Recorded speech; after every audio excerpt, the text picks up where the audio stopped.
జాతీయ రాజకీయాల్లో కాంగ్రెస్ ఆప్ మధ్య బంధం మరింత బలపడుతోందా? హర్యానా ఎన్నికల్లో రెండు పార్టీల మధ్య పొత్తు పొడవనుందా? ఇండి కూటమిలో భాగస్వాములైన ఈ రెండు పార్టీలు పార్లమెంట్ ఎన్నికల తర్వాత ఎవరి దారి వారిదే అన్నట్లు వ్యవహరించాయి. కానీ ఇప్పుడు హర్యానా ఎన్నికల ముంగిట మళ్లీ స్నేహగీతం ఆలపిస్తున్నాయి. రెండు పార్టీల మధ్య పొత్తు పొడుపునకు కారణమేంటి?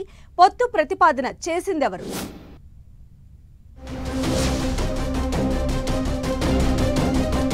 జాతీయ స్థాయిలో బీజేపీ వ్యతిరేక శక్తులన్నీ ఏకతాటిపై నిలవాలని కాంగ్రెస్ అగ్రనేత రాహుల్ గాంధీ ఆశలు నెరవేరుతున్నాయా అనే చర్చ జరుగుతోంది. హర్యానా ఎన్నికల్లో ఆమ్ ఆద్మీ పార్టీతో కాంగ్రెస్ పొత్తు పెట్టుకోవాలని రాహుల్ ఆశిస్తున్నారు.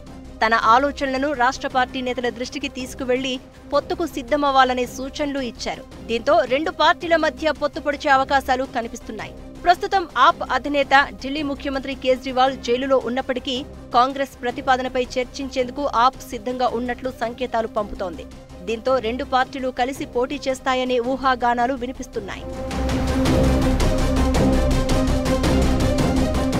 5 ఏళ్ల క్రితం జరిగిన ఎన్నికల్లో గెలుపు వాకిట చతికిలపడిన కాంగ్రెస్ ఈసారి ఎట్టి పరిస్థితుల్లోనూ అధికారంలోకి రావాలని భావిస్తోంది.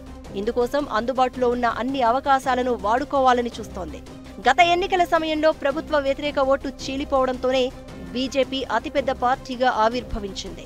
బీజేపీ కాంగ్రెస్ మధ్య కేవలం 9 సీట్ల వ్యత్యాసం ఉన్నప్పటికీ జేజేపీ సహకారంతో ప్రభుత్వాన్ని ఏర్పాటు చేయగలిగింది బీజేపీ. ఇప్పుడు కూడా బీజేపీ కాంగ్రెస్ మధ్య హోరాహోరీ పోరు కనిపిస్తోంది.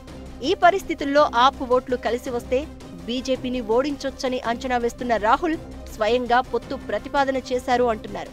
దీనికి మాజీ ముఖ్యమంత్రి భూపేంద్ర హుడా మద్దతు ఇవ్వగా సీనియర్ నేత కుమారి సెల్జా కొన్ని అభ్యంతరాలు లేవనెత్తినట్లు చెప్తున్నారు. ఇక హర్యానా ఆప్ విభాగం కూడా పొత్తుకు సై అంటోంది. పొత్తు లేకపోయినా 90 సీట్లకు పోటీ చేసి సత్తా చాటుతాను అంటోంది. దీంతో ఇరు పార్టీల మధ్య ఎలాంటి అవగాహన కుదురుతుంది అనేది ఆసక్తికరంగా మారింది. పార్లమెంట్ ఎన్నికల్లో ఇండి కూటమి తరపున పోటీ చేసిన కాంగ్రెస్, ఆప్ కొన్ని చోట్ల పరస్పరం తలపడ్డాయి. ఆప్ అధికారంలో ఉన్న ఢిల్లీ, పంజాబుల్లో కాంగ్రెస్ సొంతంగా పోటీ చేయడంతో ఎన్నికల అనంతరం ఇరు పార్టీల మధ్య ఎలాంటి అవగాహన ఉండదని గతంలో ప్రకటించారు. కానీ కేజ్రీవాల్ అరెస్టు తర్వాత ఆప్ వైఖరిలో మార్పు వచ్చింది. తమ పార్టీకి జాతీయ స్థాయిలో అండదండలు అవసరం కావడంతో కాంగ్రెస్తో స్నేహంగా మెలుగుతోంది.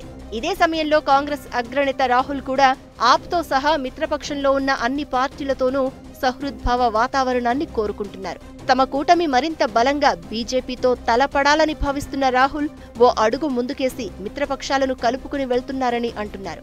మొత్తానికి హర్యానా ఎన్నికలు జాతీయ స్థాయిలో ఇండి కూటమిని మరింత పటిష్టపరిచేలా కనిపిస్తోంది అంటున్నారు.